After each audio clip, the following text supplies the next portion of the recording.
네, 안녕하세요, 여러분. 주디가 알려주는 인턴과 신입에게 제일 필요한 이야기 보따리 VOD를 시작해 보도록 하겠습니다. 강의 자료를 또 따로 보내드릴 예정이어서 그걸 좀 빠르게 보시고 목차를 살펴보시고 이제 그 다음에 이 영상을 보시는 것도 좋을 것 같습니다.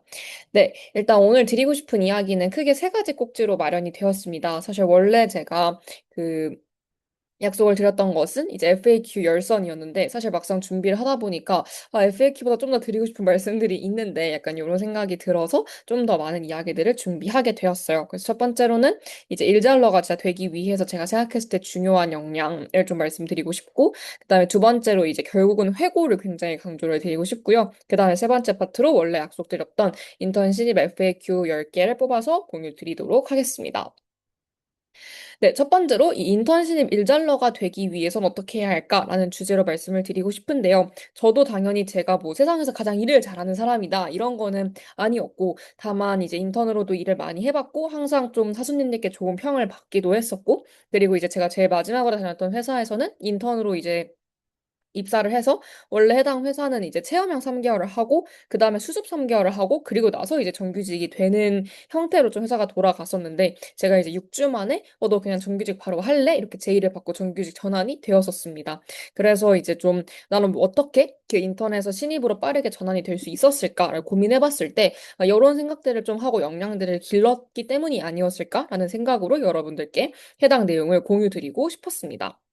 네. 첫 번째로 말씀드리고 싶은 것은 이 역량 세 가지 키워드인데요. 이 부분은 사실 저도 처음 인턴을 했던 회사에서 사수님의 이야기를 들으면서 결국은 문과 직군이 특히 회사에서 해내야 하는 건 이렇게 세 가지이구나. 이과 직군도 조금씩 이제 올라가고 나면 이 세 가지를 해내는 게 전부이구나라는 생각이 들었고요. 결국은 이제 의사소통을 이 역량의 크기가 어떠냐에 따라서 이 사람이 일을 얼마나 잘하는지, 이 사람이 어느 정도의 역량을 가졌는지 회사에서 평가를 받는다라는 생각이 좀 들었던 것 같습니다.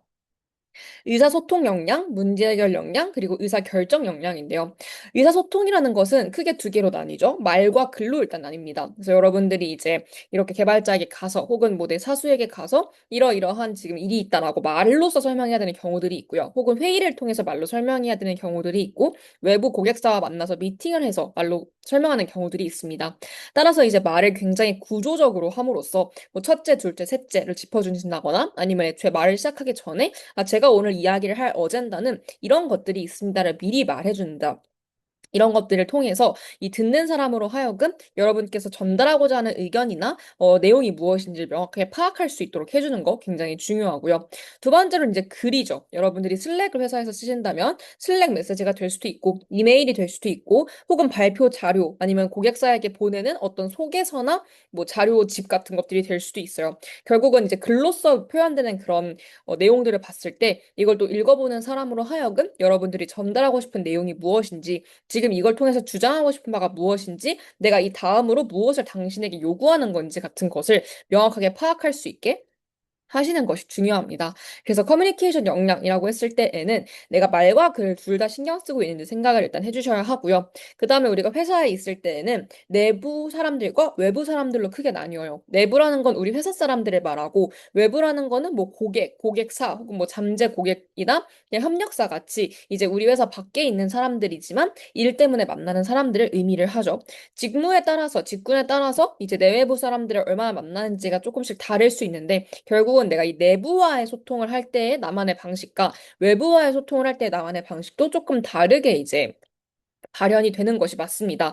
왜냐하면 내부에서는 우리가 회사에 대해서 어느 정도 온라인이 되어 있기 때문에 어떤 내용들은 생략을 하고 설명을 해도 굉장히 괜찮은 경우들이 있는데 이제 외부에서 우리가 소통을 해야 하는 경우에는 우리 회사에 대한 백그라운드를 아예 모를 수도 있고 우리 회사가 사실 어디인지도 모를 수 있는 그런 상황도 있을 수 있어서 이제 내외부 사람들과 소통할 때에 또 다르게 여러분들이 생각을 좀 하고 소통을 할 수 있어야 한다는 점도 알아주시면 좋습니다. 그래서 내가 말과 글을 통해 내부 외부 사람들과 잘 소통하고 있는가 이렇게 총 두 개, 총 네 개의 축을 생각해서 잘 챙기고 있는지를 돌아봐 주시면 이게 의사소통 역량이고 결국은 이 역량이 길러질수록 내가 더 많은 사람들에게 더 소통의 비용을 줄이면서 충분히 내 의견을 전달하고 있는가라는 거를 좀 체크하시고 그 역량이 길러질수록 여러분들이 이제 조직에서 조금씩 위로 올라가실 수 있다라고 생각해 주시면 되겠습니다. 두 번째로는 이제 문제 해결인데요. 결국 문제 해결은 모든 직군에서 통틀어서 다 해당되는 이야기입니다. 왜냐하면 결국 문제를 해결하지 않아도 되는 일을 맡을 사람은 회사에 존재할 필요가 없거든요. 그래서 인사팀, 뭐 경영지원팀, 마케팅, PM, 그 어떤 직군도 결국은 어떤 문제, 어떤 태스크가 주어졌을 때 그것을 얼마나 빠르게 잘 해결할 수 있는가. 이제 이게 여러분들의 역량을 결국 결정 짓습니다. 문제 해결에 앞서서 하셔야 되는 거 이제 뭔지 아시죠? 문제 정의입니다. 그래서 문제를 내가 어떻게 바라볼 것인가. 이 문제 정의가 잘 안 되어 있으면 결국 문제 해결도 굉장히 이상한 곳으로 가게 될 확률이 크거든요. 그래서 이제 문제를 내가 봤을 때, 지금 우리 고객이 뭐 유입이 줄어드는 이 문제가 마케팅의 문제보다는 지금 뭐 예를 들면 경쟁사가 어떤 좀 그 핫한 일이 생겨가지고 우리 쪽으로 줄어드는 거네. 뭐 이렇게 정의를 해야 되는 상황에, 지금 우리 그냥 마케팅 잘못하고 있는 것 같은데? 라고 이제 정의를 해버리면 굉장히 애꿎은 곳으로 이제 해결책에 갈 수 있다는 거죠. 그래서 문제를 잘 정의하셔야 되고, 그 다음에 이제 이걸 그럼 어떻게 해결해야 될까를 논리적인 사고 과정을 통해서 해결 방법을 만드셔야 되고, 실제로 그걸 해결하셔야 되고, 그 다음에 그 해결한 것을 그렇다면 내가 여기서 만들어낸 성과가 무엇인가 라는 것까지를 좀 명확하게 해서 이제 그 부분에 대해서 회고도 잘 해두고 기록도 잘 해두고 그 다음에 이제 회사 차원에서 좀 사수님에게 약간 생색 같은 것도 내시는 것이 필요합니다. 그래서 문제 해결 역량이라는 것은 잘 정의하고 어떻게 해결할지 생각하고 실제로 해결하는 것까지 그 다음에 이제 그걸 통해서 내가 저는 그럼 이번에 이 프로젝트를 통해서 이 문제 해결을 통해서 회사가 지금 가지고 있던 혹은 우리 팀이 가지고 있던 이런 문제를 어떻게 만들어내는 성과를 만들었습니다. 라고까지 정리해 보시고 그걸 좀 회사에서 공유하는 것까지가 여러분들의 문제 해결 역량이 됩니다. 세 번째, 의사 결정 역량이죠. 의사 결정 역량이라는 것은 결국 이제 decision making이라고 말을 하는데, 작은 단위에서부터 출발을 보통 합니다. 왜냐면 기업에서 이제 우리가 처음 입사했을 때 큰 문제를 의사 결정할 수 있게 해주지 않기 때문에 처음에는 뭐 예를 들면 이 버튼 색깔을 A로 할까 B로 할까라던가 아니면 상세 페이지 문구를 내가 뭐라고 쓸까 정도의 이제 고민을 우리가 한다면 점점점 이제 여러분들의 의사 결정 역량이 좋아지고 문제 해결 역량이 좋아지면 기업은 여러분들에게 더 큰 것을 결정할 수 있는 기회를 줍니다. 예를 들면 고객을 대상으로 한 전체 브랜딩 캠페인을 기획하게 될 수도 있고요. 혹은 이제 전반적인 상세 페이지의 흐름을 어떻게 가져갈 것인지 프레임워크를 직접 짜봐라라는 그런 문제가 주어질 수도 있고 아니면 이제 죄송해요. 고객을 대상으로 한 어떤 정책 같은 것들을 너가 결정해라라고 나오는 그런 어 과제가 떨어질 수도 있습니다. 그러면 이제 여러분들이 의사 결정을 할 수 있는 그런 폭이 넓어지고 그 의사 결정 과정에서 결국 고려해야 할 것은 우리의 지금 목적 목표가 무엇인가? 우리의 지금 팀이, 우리의 조직이 어떤 것을 목표로 하고 있는데 단기적으로 봤을 때, 장기적으로 봤을 때 이 의사결정이 어떤 영향을 미칠 것인가 같은 것들을 좀 고민을 해봄으로써 네, 그걸 통해서 여러분들이 의사결정을 더 잘해지고 점점 더 현명한 의사결정을 하고 그것의 범위가 늘어났을 때 문제 해결 역량, 의사결정 역량의 범위가 넓어졌을 때 또 이제 여러분들이 더 능력을 인정받고 연봉을 더 받고 더 높은 위치로 올라가는 그러한 일들이 할 것입니다. 그래서 제가 이제 여러분들에게 회사를 입사하는 그 단계에서 가장 강조드리고 싶은 역량은 의사소통, 문제 해결, 그리고 의사결정. 이렇게 세 가지 역량이 되겠습니다. 그리고 조금 꼰대 같은 이야기이지만, 왜 나는 남들보다 일을 잘한다고 평가받았을까에 대해서 생각을 해봤을 때, 제가 나름대로 내려본 제 답변을 좀 공유를 드리고 싶기는 합니다. 일단, 첫 번째로는 음, 저는 단 한 번도 내가 이걸 왜? 이거 내가 해야 될 일 아닌데? 라는 생각을 해본 적이 없는 것 같아요. 그러니까 사수님이 이 일을 줬을 때, 뭐 팀장님이 이 일을 줬을 때, 나 이 일 하는 사람 아닌데? 라고 생각해 본 적이 사실 잘 없습니다. 저도 첫 인턴에서는 좀 그런 생각을 해본 적이 있었는데, 결과적으로는, 기업에서 나에게 월급을 주고 일을 맡기는 것은 일단 내가 퇴사하지 않는 이상은 이 돈을 받는 동안 이 사람의 일을 해주려고 내가 여기에 있는 거구나. 그러니까 결국 그 일을 해야만 하는 거구나라는 걸 좀 느꼈었고, 결국은 그런 일들에서도 배우는 게 있고, 그런 일들을 통해서도, 내가 이런 걸 잘하는구나, 이런 걸 못하는구나, 이런 걸 재밌어 하는구나, 싫어하는구나, 같은 거를 느끼기에 되게 좋았다고 생각을 하거든요. 그래서, 결과적으로는, 일을 받았을 때, 나 이거 하는 사람 아닌데? 나 이거 내 일 아닌데? 라는 생각을 여러분들이 좀 덜 하시면 훨씬 더 유의미한 회사 생활을 하실 수 있을 거라고 생각합니다. 두 번째로는 나한테 맡긴 일은 무조건 내가 끝내는 쪽으로 좀 해보시는 걸 추천드려요. 그래서 이제 이렇게 반복이 되면 결국 사수가 느꼈을 때, 얘한테 일을 맡기면 내가 되게 편해지는구나라는 거를 좀 느끼는 거죠. 그러면 당연히 일이 조금 많아질 수는 있지만 그만큼 여러분들이 능력을 인정받고 더 빠르게 성과를 만들어서 이직을 하거나 연봉을 높이거나 하시는데 아주 좋은 이제 좀 그 거리가 된다라고 생각하시면 되겠습니다. 그래서 내가 맡은 일, 내가 지금 여기까지 끝내야 하는 일이라고 하면 그걸 명확하게 딱 끝내고 그다음에 조금 더 나아가면 사실 사수가 그 다음에 하려고 했던 그 스텝까지 고민해 보면 좋죠. 그러니까 사수님은 만약에 나한테 이러한 이미지 좀 만들어 주세요라고 시켰는데 내가 일을 할 때 이 이미지를 만들어서 결국은 뭐 A라는 팀에게 넘기려고 하시는 거였다고 하면 A라는 팀에게 넘기기에 제일 좋은 포맷으로 내가 완전히 이제 오너십을 가지고 만들겠다라는 생각까지를 해보시면 아주 아주 좋습니다.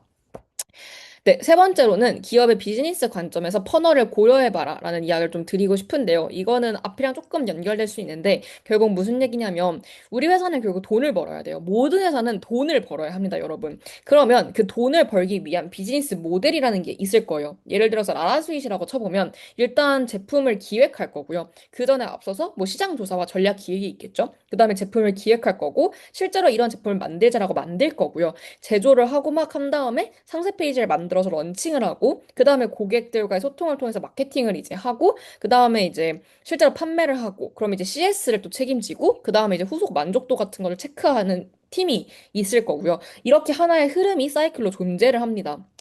그러면 내가 지금 어느 팀이냐에 따라서 내 앞단계의 팀이 어디이고 내 뒷단계의 팀이 어디인지를 좀 체크해 보시는 거죠. 그럼 이걸 통해서 내가 일을 진짜 잘하는 사람이 되려면 내 앞단계에 있는 팀에게 일을 언제 어떻게 받아올지 어떻게 하면 내가 이 사람들이 일을 더 빨리 할 수 있는 방식으로 내가 받아올지를 고민해 볼 수 있고 그다음에 뒤에 팀이 또 어디인지 알고 계시면 이 뒤에 팀이 일을 조금 더 빠르고 쉽게 할 수 있게 내가 내 일을 넘길 수 있는 방법은 무엇이지? 정보를 전달할 수 있는 방법은 무엇이지? 같은 것들을 고민해 보실 수 있습니다. 그래서 내 역할이 이제 좀 집중해서 일을 하는 건 되게 좋지만 어쨌든 한 번씩은 이렇게 좀 뒤로 나와서 회사 전반적으로 봤을 때는 내가 하고 있는 이 일이 전체 비즈니스 모델에서 어떤 역할이구나 같은 것을 좀 생각해 보시는 것. 그래서 기업에서 나에게 이런 역할을 기대할 수밖에 없겠구나. 내가 협업을 하는 팀은 계속해서 이제 이 앞팀과 뒷팀이겠구나 같은 것들을 알고 계시면 분명히 일을 조금 더 잘 하시는 데 도움이 되실 거예요.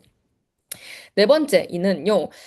태스크 단위의 일을 받으시더라도 제발 꼭 목적과 목표를 내 나름대로 재구성해 보시고 그걸 팀과 얼라인 하시는 시간을 가지셨으면 좋겠습니다.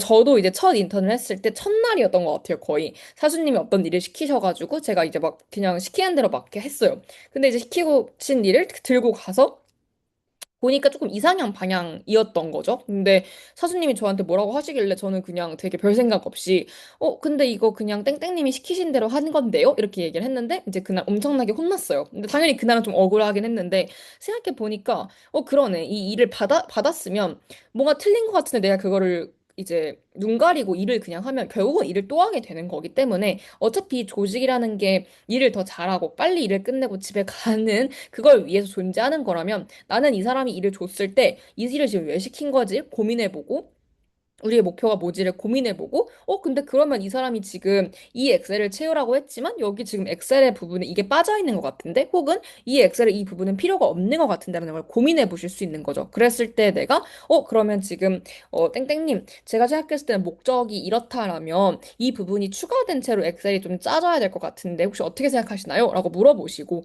그걸 이제 사수가 보고, 그러게요. 지금 목적을 생각했을 때, 해당 리서치를 하는 과정에서 이것도 추가돼야 될 것 같은데 제가 까먹었네요. 라고, 제가 놓쳤네요. 이렇게 얘기를 하면서 그걸 추가하라고 하실 수 있습니다. 그럼 당연히 당장은 이것까지 해야 되네. 내가 일을 괜히 벌렸느라고 생각하실 수 있겠지만 더 넓게 보시면 이제 불필요하게 일을 또 하는 것을 방지하실 수 있다는 점을 알아주시면 좋을 것 같아요. 네. 그리고 마지막으로 결국 회사는 이익을 창출해야 하는 조직임을 잊지 않으셨으면 좋겠습니다. 그건 무슨 뜻이냐면 결국 여러분 돈값을 해야 한다는 뜻인데요. 이거는 되게 러프한 말이긴 하겠지만 여러분 회사가 여러분들께 월급을 절대 그냥 주지 않습니다. 월급이라는 것은 기업이 정말 열심히 돈을 벌어서 여러분들께 몇백만 원이라도 사대보험까지 이제 들면서 자, 여기 이제 너에게 돈을 줄게라고 하는 건데 그럼 기업 입장에서는 당연히 여러분들이 뭐 신입 첫날부터 성과를 내길 바라진 않지만 그래도 여러분들께서 내가 받고 있는 이 월급만큼의 어떤 일을 해내기를 기대할 수밖에 없습니다. 그래서 기업은 이익을 창출해야 하는 곳이기 때문에 뭔가 돈을 벌기 위해서 기업이 하는 행위들을 너무 뭔가 현타를 느끼시지 마시고 뭔가 뭐 불법적인 일을 하면 당연히 안 되고 내가 생각했을 때 너무 내 인생의 가치관과 틀린 일을 하면 다른 일을 하면 안 되겠지만 그냥 그런 일이 아니라면 기업이 돈을 벌기 위해서 하는 행위들, 기업이 돈을 벌기 위해서 나한테 시키는 행위들을 너무 반감을 갖지 않으셨으면 좋겠다는 말씀도 좀 드리고 싶었어요. 결국 기업은 돈을 벌어야 여러분들께 월급을 줄 수 있는 거고요. 월급을 받는 만큼 여러분들은 그 일을 해줘야 할 의무와 책임이 계약서를 통해서 있다고 저는 생각합니다. 그래서 이 정도 생각을 가지고 일을 하시면 남들보다 조금 더 일을 잘한다고 평가받고 좀 더 빠르게 정규직 전환과 연봉을 높은 연봉을 받을 수 있는 그러한 발받침이 되어줄 수 있지 않을까라는 마음에 조금 꼰대같이 들리실 수 있는 요 말을 좀 용기 내어서 드렸습니다. 네. 그리고 이제 제가 요 얘기를 이제 결국 추가를 했는데 결국은 여러분 AI가 너무 중요합니다. 그러니까 원래는 뭐 의사소통, 의사결정, 그다음에 문제 해결 역량을 말씀드리지만 당연히 이 AI 역량도 결국은 문제 해결을 위한 수단처럼 쓰이는 거라고 생각해요. 혹은 의사결정을 더 잘하기 위해서 쓰이는 거니까 앞에 세 개에 포함되긴 하는데 여러분들이 이 세 개 플러스 꼭 기억하셨으면 좋겠는 게 AI 역량입니다. AI 툴을 꼭 써보셨으면 좋겠고 기업이 AI까지 또 여러분들께 잘 쓰길 바랄 수밖에 없는 이유는 기업은 아까도 말씀드린 것처럼 이윤을 추구해야만 하는 집단입니다. 근데 이제 AI가 우리에게 해주는 게 뭐죠? 첫 번째가 효율성을 극대화하는 거고, 두 번째가 효과성을 극대화하는 거예요. 즉, 더 적은 돈과 혹은 더 적은 시간으로 더 많은 돈을 벌어올 수 있고, 더 많은 고객에게 알릴 수 있게 됐다는 게 바로 이 AI의 툴을 기업이 좋아하는 이유입니다. 그렇기 때문에 여러분은 AI를 잘 쓰실 수 있어야 해요. 특히 이제 우리에게 AI가 중요한 이유는 우리에게 지금 전문성이 부족하기 때문이죠. 우리가 뭐 5년차, 10년차 이렇게 됐다라고 하면 AI를 잘 쓰지 않아도 이미 내가 가지고 있는 뭐 의사결정 역량도 있을 거고 문제해결 역량도 있을 텐데 지금 우리는 그게 부족하기 때문에 우리의 어떤 성장 가능성, 잠재력, 적응력 같은 것들을 좀 뒷받침하기 위해서는 AI를 남들보다 잘 쓰는 게 굉장히 필요합니다. 그래서 이제 그런 걸 통해서 좀 그 회사에게 와우를 줘야 하는 거죠. 와, 경력직보다 이 사람이 AI를 잘 쓰기 때문에 매력적이네? 이런 인상을 조금 기업에게 주신다면 여러분들이 조금 더 일을 잘하는 사람으로 평가받으실 수 있습니다. 그리고 특히 이제 신입에게 주어지는 업무들이 AI를 써서 빠르게 할 수 있는 게 굉장히 많다고 저는 생각해요. 리서치도 그렇고 자료 정리, 회의록 정리, 뭐 데이터의 좀 기본적인 분석 같은 것들이 AI를 활용하면 더 좋은 것들이 많아서 이게 오히려 뭐 팀장 레벨로 올라가면 AI를 쓰는 게 아니고 본인이 결국 슬랙 들어가서 의사결정 해달라고 올라오는 것들을 직접 확인하고 답변을 줘야 하는데 좀 더 이제 신입 단계에 가까우신 분들은 AI로 충분히 더 잘할 수 있는 일들이 많다는 거죠. 그래서 네. 신입 여러분, AI를 꼭 쓰셔서 여러분들의 문제 해결 역량과 의사결정 역량을 조금 더 뒷받침하실 수 있으면 좋겠습니다. 실제로 이제 마이얼 트립이라는 여러분 알고 계실 스타트업의 블로그에 들어가시면 도대체 어떻게 뭐 디자이너가 혹은 뭐 개발자가 혹은 인사팀에서 정말 각각의 직군에서 AI를 통해서 그 기업을 효율화시키고 본인의 조직을 효율화시켜서 성과를 만들고 이제 그분들이 정규직으로 전환된 이런 이야기들이 나와요. 그래서 그런 것들 한번 참고해 보시면서 여러분들께서도 네, AI를 잘 써서 좋은 성과 내보실 수 있으면 좋겠습니다. 네, 이런 거 한번 확인해 봐 주십시오. 네, 그래서 AI 역량 다시 한번 강조드리지만 선택 아닌 생존 스킬이고요. AI를 잘 쓰시는 분과 못 쓰시는 분, 특히 신입 단계에서는 한 3개월만 지켜봐도 그 사람의 역량이 3배에서 5배 정도가 벌어져 보입니다. 기업이 이 격차를 너무 잘 알고 있기 때문에 AI 역량 요구할 수밖에 없는 거고요. 딱 하나 그냥 못 써보면 좋을지 추천드린다면 저는 제발 여러분이 클로드를 써보셨으면 좋겠습니다. GPT랑 제미나이는 많이 써보신 분들이 계신 것 같은데 여전히 클로드나 클로드 코드까지 써보신 분이 너무 없더라고요. 근데 클로드와 클로드 코드, 그리고 클로드 디자인이라는 것을 사용하시면 정말 훨씬 더 빠르게 일을 하실 수 있고, 특히 뭐 카드뉴스 같은 거 만드는 거, 배너 만드는 거 이런 거 일도 아니게 될 수 있습니다. 그래서 꼭 한번 써보시고 기업에서 지금 만드실 수 있는 성과들을 잘 만들어 보시면 좋겠습니다. 네, 두 번째 파트로 넘어갈게요. 두 번째 파트는 회고를 강조드리고 싶은데요. 회고라는 게 무엇이냐라고 하면, 지나간 일을 돌이켜 생각해 보는 것이라고 사전적으로 정의가 되어 있습니다. 그럼 왜 돌이켜 생각을 해볼까라고 하면 이제 회고가 무엇인지와 일기가 무엇인지를 좀 구분해 보면 좋아요. 일기라는 거는 이제 날마다 이제 일기의 그 일이 이제 그 하루하루를 의미하잖아요. 그래서 일기라는 거는 날마다 그날 겪은 일이나 생각, 느낌을 적은 기록을 이야기를 하고요. 회고는 자신이 경험한 지나간 일들을 돌이켜서 생각해 보는 건데, 그럼 그 뜻은 모든 걸 돌이켜 볼 수는 없기 때문에 내 인생을 지나간 내가 경험했던 것들 중에서 몇 가지 의미 있는 거, 뭐 임팩트 있었던 거를 뽑아서 깊게 곱씹으면서 기록하는 것을 의미를 합니다. 따라서 이제 회고라는 거는 결국 여러분들이 겪은 어떤 일에 대한 경험에 대한 요약 노트이자 오답 노트라고 생각을 해주시면 될 것 같아요. 그러면 이제 회고를 시작하기 전에 여러분 회고가 중요한 건 아마 다들 알고 계실 거여서 강조드리지 않을게요. 근데 회고를 시작하시기 전에 꼭 하셔야 될 것은 목적과 목표를 무조건 정하셔야만 합니다. 그러니까 회고를 그냥 하려고 하면 언제 회고가 끝났는지를 본인이 알 수가 없어요. 그렇기 때문에 내가 회고를 좀 해야겠다고 마음을 먹으셨다면 나는 지금 회고를 그럼 왜 하고 싶은가? 내 회고의 어떤 궁극적인 목표가 무엇인가를 꼭 생각해 보셔야 합니다. 예를 들면 다음 채용을 내가 조금 더 잘 도전적으로 임하기 위해서 그걸 미리 준비하려고 회고하시는 분들도 계시고 경력 기술서나 포트폴리오를 미리미리 작성하거나 업데이트하기 위해서 하시는 분들도 계시고 혹은 그냥 인생 관점에서 몇 가지 기억, 교훈, 레슨런을 잊어버리지 않고 정리하기 위해서 발전하기 위해서 하시는 분들도 계시고 아니면 마지막으로 정말 라이트하게는 그냥 기분 좋은 휴일 마무리를 위해서 하시는 분들도 계세요. 내가 일주일을 바쁘게 살고 일요일 날이 되면 이제 보통 다음날 출근 때문에 우울해지잖아요. 근데 그때 이제 뭐 간단하게라도 이번 주에 내가 어떻게 살았고, 어떻게 성장했고, 회사에서 이런 칭찬들을 받았었다. 다음 주에는 뭘 해야 된다 같은 기록을 하고 일요일 저녁을 맞이하면 좀 더 약간 내일이 기대되고, 아, 나 이번 주도 잘 살았으니까 다음 주도 잘 살아보자 같은 걸 할 수 있거든요. 그래서 사람마다 회고의 목적과 목표는 너무 다르기 때문에 나는 어떤 걸 위해서 회고하는지를 꼭 생각해 보시고, 그러면 내가 이 정도까지 내용을 뽑아내야지. 혹은 이때 회고를 해야, 혹은 이런 내용으로 회고를 해야, 이런 질문으로 회고를 해야 나에게 맞겠구나라는 것도 여러분들이 결정을 하실 수 있습니다. 일단 렛츠코리아가 추천하는 좀 방법을 알려드릴게요. 이게 정답은 아니지만 그래도 제일 쉽게 출발하실 수 있는 방법의 가이드는 될 수 있을 것 같아요. 일단 첫 번째로는 여러분 계획과 목표 설정해야 된다고 말씀드렸죠. 그래서 그 계획을 세우실 때에는 어떤 경험을 더 쌓고 싶은지, 어떤 지표를 본인이 만들고 싶으신지, 어떤 지식이나 기술이나 태도를 향상시키고 싶으신지, 무엇을 탐색하고 싶으신지를 고민해 보면 좋아요. 그러니까 회고의 목적과 목표를 설정한 다음에 결국은 내가 이 회사에서 경험할 것에 계획을 세워보는 거죠. 그러면 이제 여러분들 이런 것으로 좀 그 계획을 세워보시면 좋습니다. 내가 이 회사에서 1년을 다니고 혹은 이 회사에서 뭐 6개월짜리 인턴을 한 다음에 그 다음에 내가 되어 있고 싶은 것에 목표와 핵심 결과를 나누어서 보는 OKR 프레임워크를 써보시는 거예요. 예시를 바로 들어드리면 좀 더 이해가 쉬우실 텐데, 예를 들면 내가 개발자예요. 근데 프론트엔드 엔지니어라고 원래는 불렸는데, 내가 이 회사에서 6개월 인턴을 하고 나면 이제 소프트웨어 엔지니어로 조금 더 발전된 형태가 되고 싶다라고 목표가 있는 거죠. 그러면 이제 이걸 위해서 우리가 해야 하는 역할 혹은 이제 업무들 혹은 내가 이걸 했다라고 투두리스트로 할 수 있는 거는 이런 것들이 있는 거죠. 아, 그럼 나는 프론트엔드만이 아니고 데이터, 백엔드, iOS, 데브옵스 같은 관련된 지식을 쌓겠다. 그리고 뭐 CRM 마케팅 관련 도메인 지식을 만들겠다.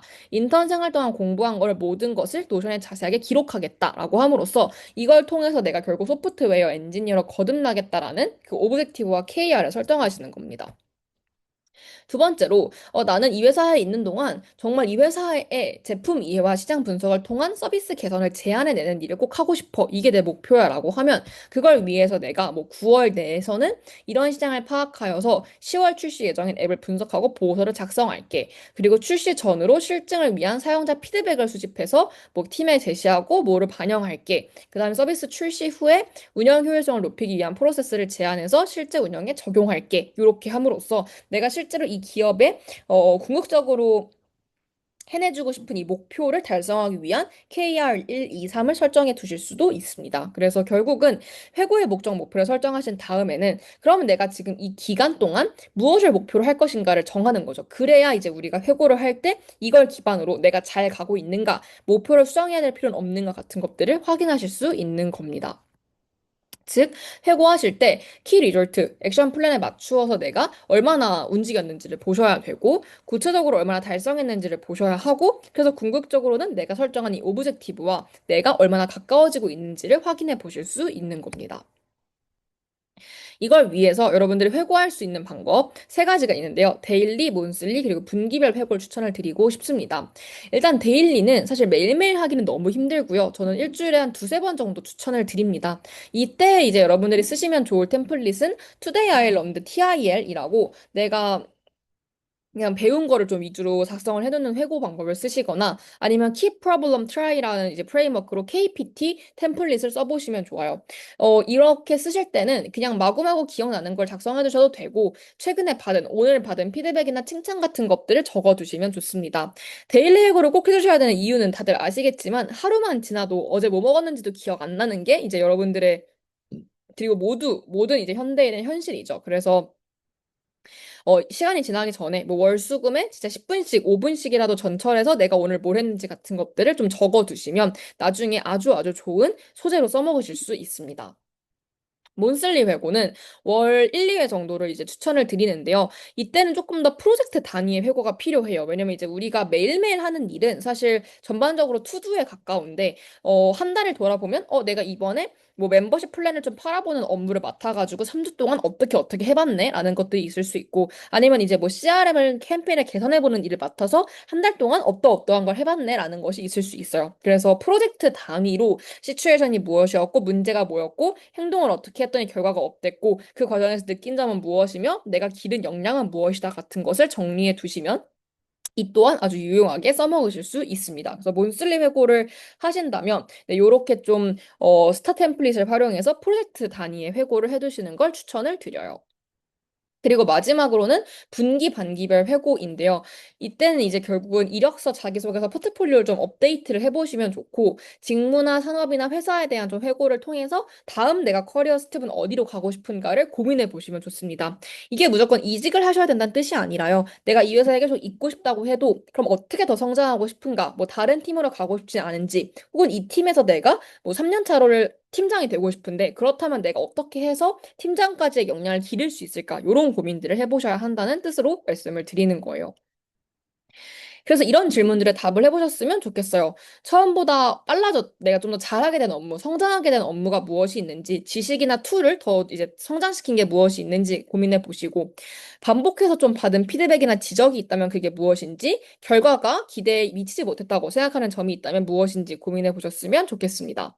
그리고 정말 러프하게는 내가 어떤 일을 할 때 재밌는 사람인지, 어떤 일을 할 때 재미가 없었는지 같은 것도 고민해 보시고요. 그럼 이제 또 그 다음 목표를 설정하셔야 되죠. 왜냐면 오브젝티브 KR이 계속 바뀌고 발전해야 하기 때문에 이제 이번 분기나 이번 반기에 OKR을 내가 회고를 해보고 나면 그럼 내가 이제 다음 분기나 다음 반기까지는 어떤 사람이 되고 있고 싶으며 그걸 위해 내가 무엇을 해야 할까를 고민해보고 설정해 두시고 이제 그걸 기반으로 또 다음 분기, 다음 반기 회고 때 대답을 해보시면서 발전을 해 나가시면 되겠습니다. 그래서 이제 데일리, 몬슬리, 분기, 반기별 회고를 차근차근 해 나가시다 보면 여러분들의 회사 생활이 굉장히 더 가치 있게 보이실 수 있을 것 같아요.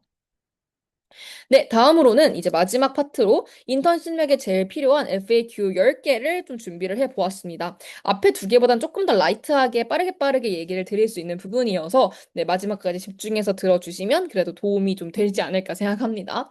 첫 번째, 첫 출근 복장이 너무 고민됩니다. 라는 이야기가 보통 되게 많은데요. 일단 사실 첫 주는 아무리 스타트업이어도 약간의 비즈니스 캐주얼을 입고 가시는 걸 추천을 드립니다. 아주 깔끔하게 그냥 입고 가는 거죠. 막 정장까지 입으실 필요는 없지만 괜히 뭐 후드 지역 같은 걸 입는 걸 딱히 추천드리지도 않아요. 왜냐면 아직 우리가 기업의 분위기를 모르고 어쨌든 옷을 깔끔하게 입고 갔을 때 싫어하는 기업은 없거든요. 그래서 첫인상으로서는 좀 첫 주에는 비즈니스 캐주얼까지 입고 가시는 게 좋습니다. 근데 이제 요즘 회사들은 굉장히 많은 곳들이 이제 비즈니스 캐주얼보다 훨씬 더 편하게 옷을 입고 다니기 때문에 이제 회사를 다니시면서 한 2주 차부터 기업의 분위기와 다른 분들, 우리 팀 사람들이 어떻게 입는지를 보고 이 정도로 편하게 입어도 되는구나 같은 걸 캐치하고 그때 편하게 입으시면 됩니다. 그러니까 첫 주부터 스타트업이니까 편하게 입고 가야지 하시는 것보다는 첫 주에는 일단 비즈니스 캐주얼 입고 가시고 두 번째 주차부터 눈치 보면서 슬슬 바꿔 나가시는 게 제가 느꼈을 때는 조금 사회생활 꿀팁인 것 같아요. 두 번째, 입사하기 전에 어떤 태도를 갖추고 있으면 좋을까요? 라는 질문을 주시는 분들이 많이 계시는데, 일단은 처음부터 너무 모든 걸 잘하려고 하시면 굉장히 조급해지고 불안해지고 본인만 힘드신 경우들이 많습니다. 따라서 빠르게 배우고 같은 실수를 줄이는 태도를 가지시는 게 좋아요. 그래서 모르면 질문하시고요. 약속한 일정은 지키시고요. 회의 늦지 마시고, 출근 시간 절대 늦지 마시고요. 문제가 생기면 빠르게 위에 공유하셔야 되고, 받은 피드백은 최대한 다음 업무에 반영하시는 쪽으로 가시면 좋습니다. 신입에게 회사가 기대하는 건 완벽함보다는 이제 맡겨도 되겠구나, 이 사람한테 계속 성장하는 사람이구나라는 그 신뢰를 얻고 싶은 거, 받고 싶은 거거든요. 그래서 여러분들께서는 요런 좀 자잘한 태도들을 통해서 이제 실수를 줄여나가고 성장해 나가는 걸 보여주시는 게 제일 중요합니다. 그리고 이제 사수님이 있는 것도 있고 없는 것도 있지만 결국 이 사수를 내가 어떻게 대해야 할까? 이 사람이 약간 나의 지금 왕인 건가? 아니면 내가 진짜 어떻게 이 사람한테 말하고 해야 될까? 이런 거 고민하시는데 사실 사수를 너무 어렵게 대하실 필요는 없습니다. 대부분의 사수도 본인의 이제 그 팀원이 본인을 그렇게 어렵게 여기길 바라지 않을 거예요. 그래서 너무 어렵게 대하기보다는 그냥 일을 서로 더 잘하기 위한 우리가 목표한 성과를 더 잘 만들기 위한 파트너라고 생각을 하시는 게 좋습니다. 질문하시는 것도 많이 하시면 되고요. 다만 이제 내가 이해한 내용과 궁금한 지점을 같이 전달하면 조금 더 좋은 인상을 주실 수 있는 것 같아요. 그래서 그냥 이제 이거 A 뭐예요? 이렇게 물어보는 게 아니고, 지금 제가 A를 이해해야 하는 상황인데, 제가 지금까지 찾아봤을 때는 요런 내용인 것 같은데 혹시 맞을까요? 이렇게 물어보는 사람이 그냥 A가 뭐냐고 물어보는 사람보다 훨씬 더 예뻐 보이는 건 어쩔 수 없습니다. 네, 그래서 이어진 얘기인데, 모르는 게 너무 많은데 계속 질문해도 괜찮을까요? 이거 진짜 너무 고민이죠. 처음 들어갔을 때 모르는 거 투성이고, 모르는 거 밖에 없는데 사실 바빠 보이니까 도대체 질문해도 되는 건가 싶으실 텐데, 사실 초반에 질문을 조금 확 하시는 게 낫습니다. 왜냐면 이게 초반 한 2, 3주에는 좀 바보 같은 질문을 해도 처음이니까 그럴 수 있겠다라고 생각을 하는데요. 내가 한 4주 넘어가서 한 달 넘어가서 그 질문을 하면 와, 얘 한 달 됐는데도 이걸 물어보네라고 생각하는 분들이 더 많을 수밖에 없어요. 그래서 내가 질문이 만약에 한 100개가 있어. 그럼 100개를 일주일에 10개씩 10주 동안 물어보는 것보다 질문 100개를 차라리 일주일에 30개씩 3주 안에 끝내는 게 낫다라는 말씀입니다. 그래서 질문을 계속 하셔도 괜찮고요. 다만 같은 질문을 반복하지 않으시는 게 당연히 좋겠죠. 왜냐면 말하는 사람 입장에서 조금 짜증날 수 있기 때문에 그래서 답변 받으시는 거 꼭 메모하시고요. 기존에 슬랙도 있고 뭐 드라이브 같은 이제 자료들이 풀려 있는 게 있기 때문에 그 자료들을 먼저 찾아보시고 그것들로 해결되지 않는 부분들을 좀 질문을 하시는 습관을 만드시면 좋습니다. 그리고 메모 꼭 알려드리고 싶은 건데, 진짜 질문하시고 여러분, 받아 적지 않으시면 답변하는 사람이 너무 힘이 빠진다고 하더라고요. 그래서 꼭 이게 좀 노트나 노트북 같은 걸 통해서, 그 사람이 하고 있는 그 사수님의 말을 내가 좀 받아 적는 태도를 보여주셔야, 답변하는 사람 입장에서, 그래도 이 사람은 빨리빨리 알아들으려고 노력하는구나, 같은 인상을 주실 수 있습니다. 네. 요런 질문을 제가 많이 받았는데, 일달러로 보일 수 있는 가장 쉬운 방법이 있을까요? 그러니까 좀 빠르게 내가 일단 회사한테 좀 인정받고 싶으신 그런 분들께 추천드리는 방법인데, 첫 번째, 이거 진짜 꿀팁이에요, 여러분. 이거 하시면 진짜 무조건 회사에서 얘 일 어디서 좀 배웠나라고 생각을 합니다. 첫 번째가 회의와 대화를 좀 나누게 되는 경우들이 이제 있잖아요. 그럼 그때 그냥, 네, 알겠습니다 하고 끝내고 나서 자리에 돌아와서 슬랙을 우리가 쓰신다라고 하면 그 슬랙에 간단하게 뭐 구두 논의 내용 요약 이렇게 이제 대괄호를 치고 블랙 포인트로 뭐 이런 내용을 요약했고 뭐 내용을 논의했고 결과가 어땠으며 그래서 제가 다음으로 이제 해야 될 것은 무엇입니다 같은 넥스트 스텝을 정리해서 남긴다? 진짜 저는 와 박수를 쳐야 돼요, 진짜. 이렇게 하시는 분들이 일을 실제로 더 잘하시기도 하고요. 보는 사람 입장에서도 우리가 지금 구두로 나눈 내용들을 이 사람이 잘 남기고 있구나. 내가 지금 허투루 말하는 시간들이 아니구나라는 확신을 줄 수 있습니다. 그래서 구두 논의하신 다음에 메모와 넥스트 스텝 남기는 거 저는 무조건 제일 추천드리고요.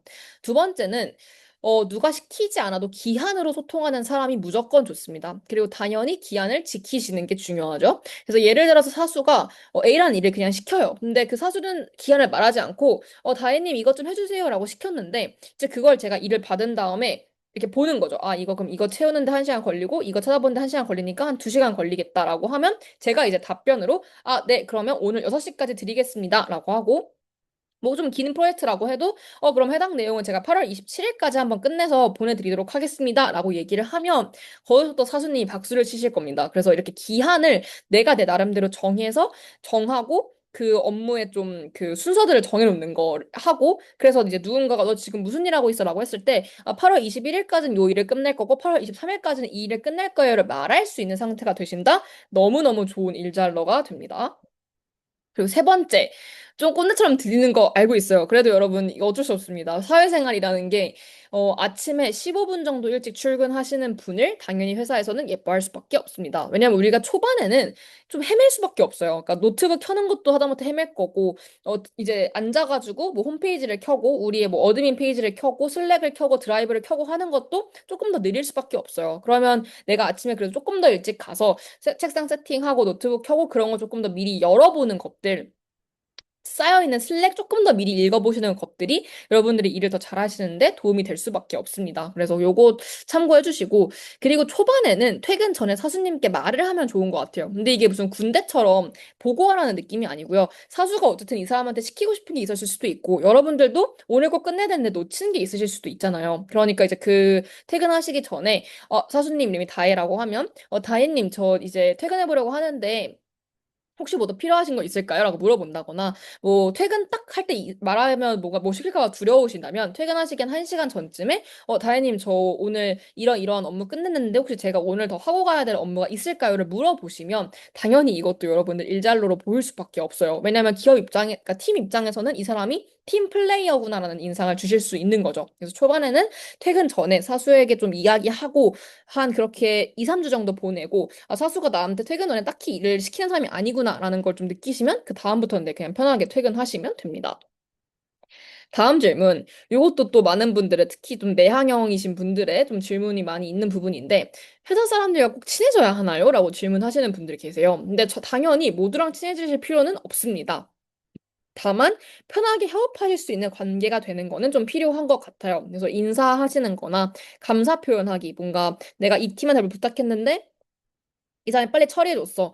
그럼 당연히 그게 뭐 그 사람이 할 일이니까 해준 거긴 하지만 그래도 날 도와줘서 고마워. 내가 지금 빠르게 일 처리하는 걸 도와줘서 고마워라는 그 인사 정도는 남기시는 게 좋고 진행 상황도 공유하시면 좋습니다. 그래서 좀 이러이러한 일 시키신 거 제가 뭐 요만큼 했습니다 같은 것들을 좀 공유를 미리미리 하시면로써 기본적인 커뮤니케이션을 하시면 회사 사람들이 얘랑 일하기 좋네, 협업하기 좋네 정도를 느낄 거고 그 정도면은 뭐 엄청나게 친목질을 하지 않더라도 여러분들 회사 생활 잘 하실 수 있습니다. 다만 회사는 정말 정말 좋은 인연이나 멘토를 만날 수 있는 기회라고 저는 생각하기는 해요. 왜냐하면 우리가 학교를 다닐 때 만날 수 있는 사람들의 범위가 한정되어 있고 친구들을 통해서 만날 수 있는 사람들의 범위도 한정되어 있기 때문에 내가 진짜로 이 직무로 가고 싶다, 이 산업으로 가고 싶다라고 하면 이 기업에서 정말 일하고 있는 사람들이 한 두세 명만 조금 정말 연이 잘 닿아도 나중에 내가 이직을 할 때나 정말 내가 인생에 고민이 생겼을 때, 직무에 고민이 생겼을 때 찾아갈 수 있는 좋은 멘토가 되어줄 수 있거든요. 그래서 꼭 친해질 필요는 없지만 그래도 마음의 문을 닫고 회사 사람이지라고 하실 필요는 전혀 없다라는 점도 좀 말씀을 드리고 싶었습니다. 네, 다음으로는 이제 업무 우선순위나 이제 업무를 좀 빨리 끝내는데 제가 뭘 해야 될지 모르겠어요 같은 이야기들을 좀 주시는 분들이 계시는데 요거 이제 우선순위 같은 경우에는 오른쪽에서 보이시는 표처럼 중요도와 긴급도를 통해서 좀그 판단을 하시는 게 중요합니다. 그래서 이제 1, 2, 3, 4분면이라는 게 생기기 때문에 이제 요거를 이렇게 보시면 당연히 중요도가 높고 긴급도가 높은 일부터 처리를 하시는 게 좋고요. 그 다음에 이제 중요도가 높고 긴급도가 낮은 일 먼저 하시고 그다음에 이제 중요도가 낮은데 긴급도가 높은 일을 하시고 그다음에 이제 뒤순위의 일을 해야 한다라는 점 참고를 해주시면 좋습니다. 근데 처음엔 이걸 자체가 헷갈려요. 내가 지금 맡은 일이 이게 긴급도가 높은 건지 이게 지금 뭐 그 중요도가 높은 건지 같은 거를 판단하는 것 자체가 되게 어렵습니다. 그럼 어떻게 해야 되냐? 사수님에게 물어보십시오. 그것도 내가 몰라가지고 괜히 안 중요한 일을 막 했다가 나중에 사수님이 지금 그 일 중요하지도 않은데 왜 하시냐라는 얘기를 듣는 것보다 네, 그냥 물어보고 그걸 확답받고 빠르게 빠르게 처리함으로써 우선순위를 초반에 좀 어떻게 설정하는지 온라인 해두시는 게 조금 더 좋은 방법이라고 추천드리고 싶어요. 다음 질문은 업무를 다 끝냈는데 다음에 이제 뭘 해야 될지 모르겠어요 하시는 분들 이것도 마찬가지로 사수님한테 물어보시면 됩니다. 요청하신 업무 이렇게 끝냈는데 제가 추가로 진행하면 좋을 업무가 뭐가 있을까라고 물어보시는 거죠.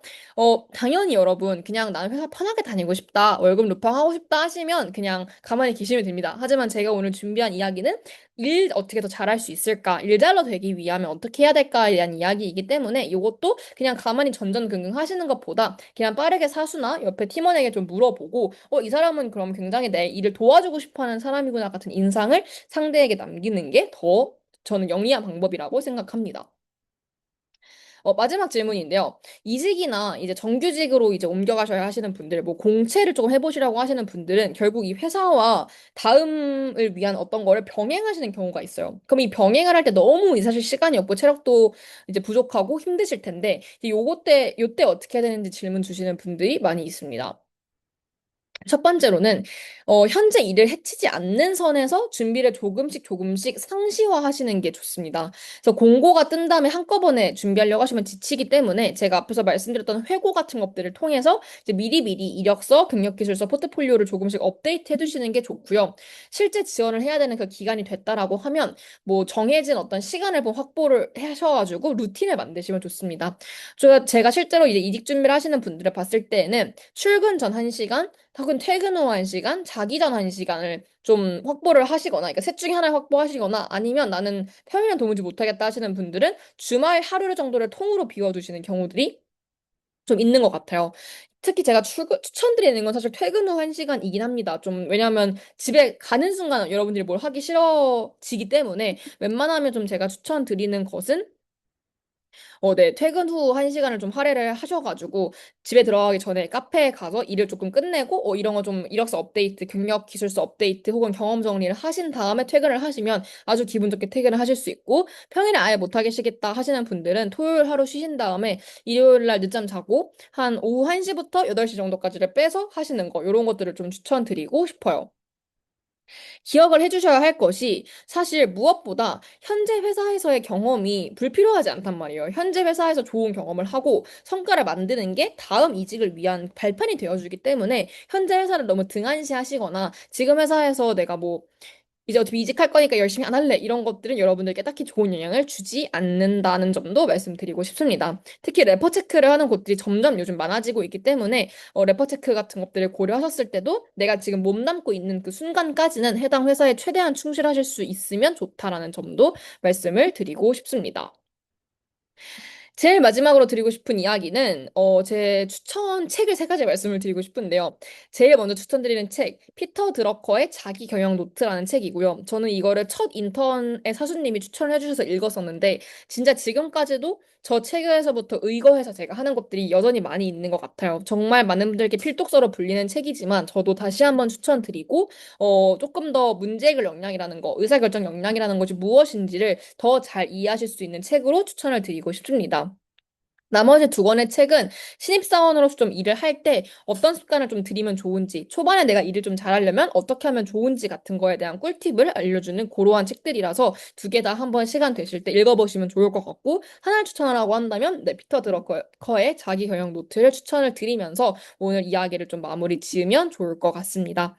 네, 그러면 여러분, 이 영상을 보셨다면 사실 인턴이든 신입이든 혹은 뭐 주니어로든 어디든 합격을 하셔서 이제 요거를 보고 계실 텐데, 일단 너무너무 축하드리고요. 여러분들의 첫 커리어의 시작을 렛츠 커리어가 함께하고 있다는 점도 너무너무 영광이고요. 제가 오늘 드린 말씀들을 좀 참고하셔서 조금 더 뭐 좋은 연봉 혹은 뭐 좋은 평가를 받으시는 것, 더 많은 성장을 하시는 것, 그리고 뭐 더 많은 좀 성과를 내시는 것들에 도움이 되셨으면 좋겠습니다. 그럼 오늘 네, 그 VOD는 여기서 마무리하고 물러나도록 하겠습니다. 너무너무 감사드립니다.